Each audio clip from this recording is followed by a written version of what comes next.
என்னாலதான் இங்க வந்திருக்கான். இவனை சமாளிக்க வேண்டியது என்னோட பொறுப்பு. என்ன வேன் எனக்கே ட்ரைலர் ஓட்டி காட்டுறியா?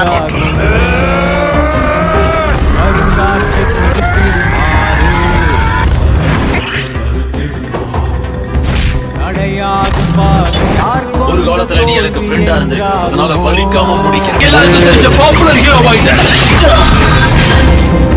எனக்கு ஹீரோவாக சுத்தமா பிடிக்கல.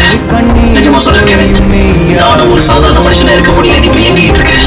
எமோஷனலா பேசி என்ன கவுக்கலான்னு பாக்குறேன். என் கையால முடிக்கிறேன். உன்னை அடிக்காம திருத்திடலாம் நான் நினைச்சது என்னோட தப்புதான். அல்டிமேட்ரிக்ஸோட எத்தனையோ தடவை விளையாடி இருக்கலாம். ஆனா அதுல அவர் ரிஸ்க் எடுத்திருக்காங்கிறத நீங்க பிறந்த தெரியாத எத்தனையோ பேருக்காக நூத்துக்கணக்கான தடவை உயிரை பணைய வச்சிருக்கான். இந்த மாதிரி திருடங்களுக்காக, உங்களை மாதிரி ஏலியன்ஸ்க்காக. அவன் ஒரு உண்மையான ஹீரோ. அதோட முக்கியமா என் கையால முடிக்கிறேன். உன்னை அடிக்காம திருத்திடலாம் நான் நினைச்சது என்னோட தப்புதான். நான் இங்க இருக்கிறத இவன் அடிக்கடி மறந்துடுறான் போல இருக்கு.